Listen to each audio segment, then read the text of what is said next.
अगर तेजस्वी यादव का ये दांव चल गया तो फिर बिहार के चुनावी राजनीति की दशा और दिशा बदल सकती है। तेजस्वी का ये फार्मूला बिहार में गेम चेंजर हो सकता है।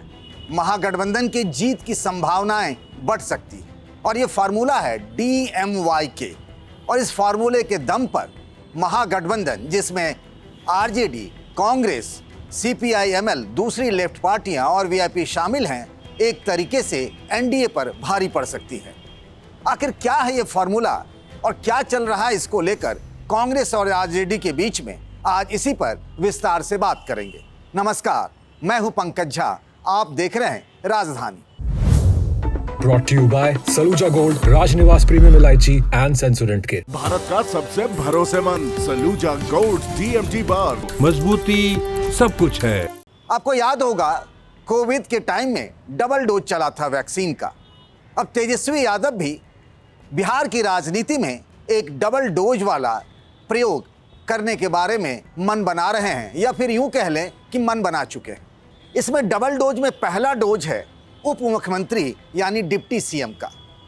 आपने देखा होगा कि कैसे महागठबंधन की प्रेस कॉन्फ्रेंस में तेजस्वी यादव को CM बनाने की घोषणा कांग्रेस के सीनियर लीडर अशोक गहलोत ने की थी, और उसी प्रेस कॉन्फ्रेंस में यह भी बताया गया था कि VIP के नेता मुकेश सहनी अगर महागठबंधन की सरकार बनती है तो वो डिप्टी CM बनेंगे। अब बात सिर्फ एक डिप्टी CM बनाने की नहीं हो रही है, बात तीन डिप्टी CM बनाने की है।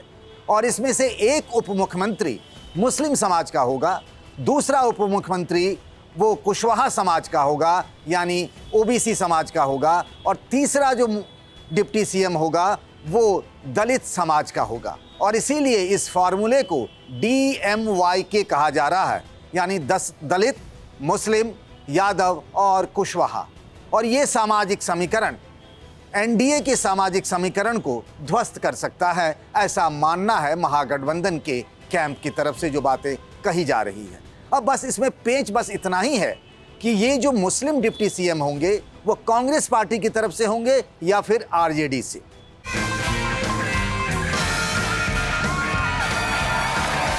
राजनिवास प्रीमियम इलायची, सोच जो करे राज। अब ये क्यों फैसला होने जा रहा है और इस फैसले की घोषणा कब होगी, इसके बारे में भी अब खबरें सामने आ रही हैं।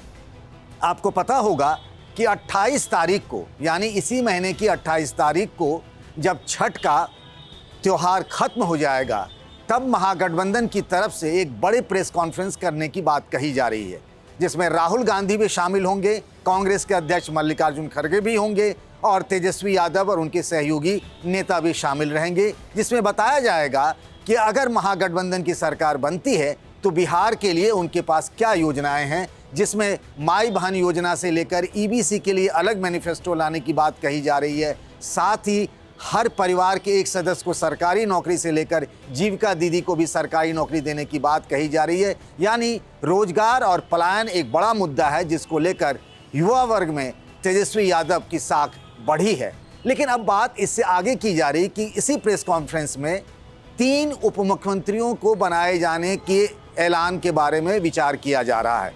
उसके पीछे क्यों आखिर ये फैसला लेने पर विचार किया जा रहा है महागठबंधन की तरफ से, वो ये पता चला है कि जैसे ही मुकेश सहनी को डिप्टी CM के तौर पर उनको पेश किया गया महागठबंधन की तरफ से, उसके बाद जो ये करीब 2.25% मल्लाह वोटर हैं बिहार में, अच्छी खासी उनकी संख्या है, और जिसका रिप्रेजेंटेशन मुकेश सहनी जो अपने को सन ऑफ मल्लाह कहते हैं, ये कहा गया कि जैसे ही उनके नाम की घोषणा हुई एज ए डिप्टी CM, मल्लाहों में एक करंट आया, यानी मल्लाहों में एकजुटता बढ़ी कि हम महागठबंधन के लिए काम करें, क्योंकि हमारा नेता बिहार का डिप्टी CM बन सकता है। अभी लेके आए सेंसोडेंट के, टूथ का करंट गॉन तो लाइफ का करंट ऑन।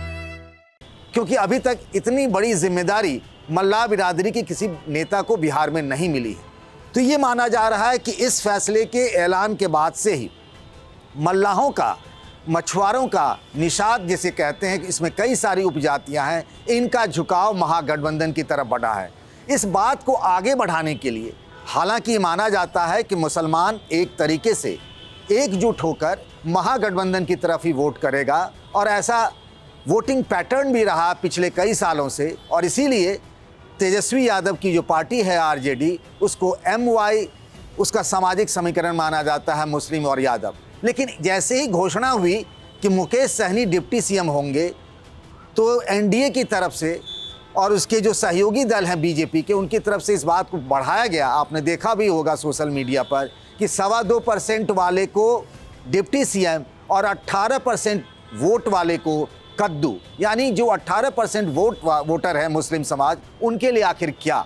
और इस बात को बार बार कहा भी जा रहा है कि मुसलमान जो हैं वो दरी बिछाते हैं आरजेडी में, महागठबंधन में मुसलमानों के लिए वहाँ कुछ नहीं। उनको बस ये बताया और डराया जाता है कि बीजेपी कहीं ना आ जाए, तो इसीलिए आप हमें वोट करते रहें, ये उनकी मजबूरी है। नहीं, इस परसेप्शन को, इस छवि को तोड़ने के लिए ये तय किया गया है कि मुस्लिम समाज के भी एक नेता को डिप्टी सीएम बनाया जाए। लेकिन अब पेंच यहाँ ये है कि वो आरजेडी के कोटे से बने या फिर कांग्रेस की कोटे से। कांग्रेस पार्टी चाहती है कि आरजेडी के तरफ से तेजस्वी यादव तो सीएम कैंडिडेट हो ही गए हैं, दूसरे जो डिप्टी सीएम हो वो दलित बिरादरी से हो, और हम जो है यानी कांग्रेस चाहती कि हम मुस्लिम डिप्टी सीएम दें। लेकिन आरजेडी का जो सूत्रों के हवाले से खबर आई है, आरजेडी चाहती है कि वो डिप्टी सीएम जो है वो अपनी तरफ से मुसलमान को बनाए।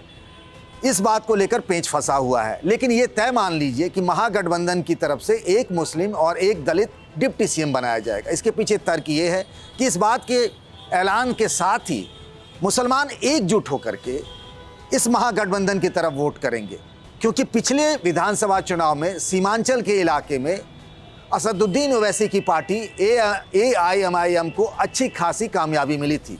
उसके 5 विधायक चुनकर आए थे, उसमें से 4 विधायक बाद में शामिल हो गए आरजेडी, उनमें से 3 को इस बार टिकट नहीं मिला है। तो ये है कि मुसलमान बिल्कुल एक साथ रहेगा महागठबंधन के लिए। लल्लन टॉप से बात करते हुए बिहार में कांग्रेस के प्रभारी कृष्णा अलावरू ने यह कहा है कि कांग्रेस पार्टी ये चाहती है कि उसका कोई मुस्लिम नेता उप मुख्यमंत्री पद का दावेदार हो, उसको हम उप मुख्यमंत्री तौर पर पेश करें। पर मुझे लगता है कि दोनों पार्टियों के बीच में बातचीत हो जाएगी, तय हो जाएगा कि वो जो मुस्लिम नेता डिप्टी सीएम बनेगा वो किस पार्टी का बनेगा, आरजेडी का या कांग्रेस का। एक दलित नेता को भी डिप्टी सीएम बनाए जाने की बात है। आप देखिए, दलितों में से ही मांझी जो बिरादरी के लोग हैं, जो जीतन राम मांझी की पार्टी से बीजेपी का गठबंधन है, उसी तरीके से पासवान बिरादरी के जो हैं चिराग पासवान, उनकी पार्टी के साथ गठबंधन जो है वो बीजेपी का है। यानी 2 बड़ा जो दलितों का सेगमेंट है वो इनके साथ है, यानी बीजेपी के साथ, एनडीए के साथ।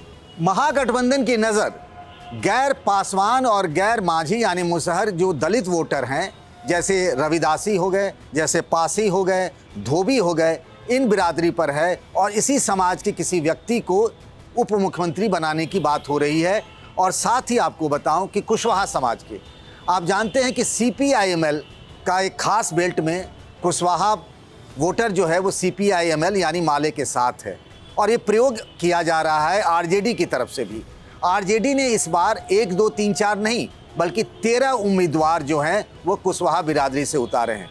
अगर आप आरजेडी के टिकटों के टिकट जिनको मिला है उनकी लिस्ट को देखें तो सबसे ज़्यादा यानी 51 यादव बिरादरी के लोगों को टिकट मिला, 18 मुस्लिम समाज के लोगों को टिकट मिला, तो उसके बाद 13 यानी कुशवाहा बिरादरी के लोगों को टिकट मिला है। यानी आरजेडी अपने MY समीकरण से आगे बढ़ करके अपना आउटरीच करना चाहती है पिछड़े वर्ग के दूसरे समुदायों में। अब वो MY पे टिके नहीं रहना चाहती है।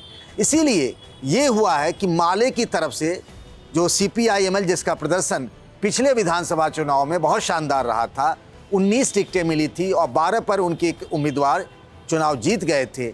और मगध और शाहाबाद के इलाके में देखें तो कुशवाहा बिरादरी के लोगों ने झोली भर कर वोट किया था महागठबंधन को, खास तौर से CPIML को। पिछले लोकसभा चुनाव में भी कुशवाहा समाज के लोगों ने महागठबंधन को वोट किया था कुछ खास इलाकों में। तो ये कहा जा रहा है कि कुशवाहा समाज के एक नेता को भी डिप्टी सीएम बनाया जाए। इसका दूसरा फ़ायदा ये होगा कि पिछले बीते कई सालों से नीतीश कुमार का बेस वोट रहा है लव कुश यानी कुर्मी और कुशवाहा, ये उनका आधार वोट रहा है। और इसी के दम पर पिछले 20 सालों से वो बिहार की सत्ता के केंद्र में बने रहे।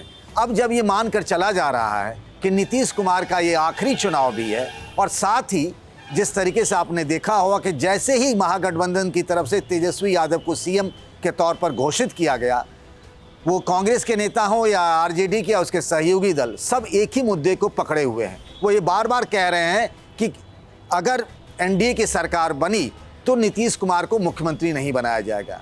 ये विवाद तब से बढ़ा जब केंद्रीय गृह मंत्री अमित शाह ने ये बात कही कि हम नीतीश कुमार के नेतृत्व में चुनाव लड़ रहे हैं, लेकिन चुनाव के बाद विधायक और विधायक दल आपस में बैठकर तय करेगा कि उनका अगला नेता कौन होगा। यानी मुख्यमंत्री के चेहरे के तौर पर अब भी एनडीए की तरफ से नीतीश कुमार को पेश नहीं किया गया है। प्रधानमंत्री नरेंद्र मोदी की बिहार में 2 चुनावी सभाएं हुई, समस्तीपुर में भी और बेगूसराय में भी। ये माना जा रहा था कि इस मुद्दे पर प्रधानमंत्री इस कन्फ्यूजन को क्लियर करेंगे और कहेंगे कि नहीं, अगला मुख्यमंत्री हमारे जो होंगे वो नीतीश कुमार ही होंगे, पर ऐसा नहीं हुआ। केंद्रीय गृह मंत्री अमित शाह की भी 2 चुनावी सभाएं थी,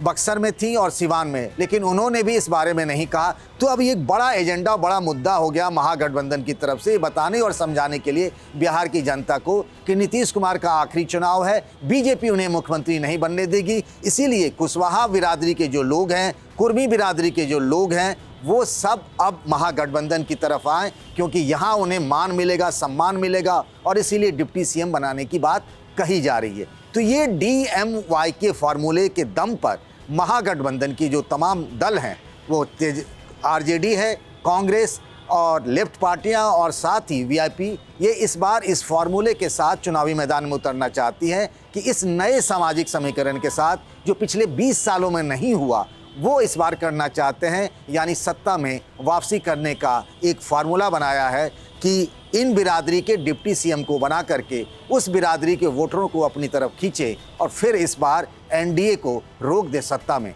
क्या आपको लगता है कि ये जो डिप्टी सीएम का फार्मूला है, जिसमें बिहार में 1 मुख्यमंत्री होगा अगर महागठबंधन की सरकार बनेगी, और 4 डिप्टी सीएम होंगे, जो कि आज तक कभी नहीं हुआ, आमतौर पर 2 डिप्टी सीएम रहे हैं, इस फार्मूले के दम पर महागठबंधन इस बार सरकार बनाने में कामयाब होगी? आपकी राय का इंतजार रहेगा।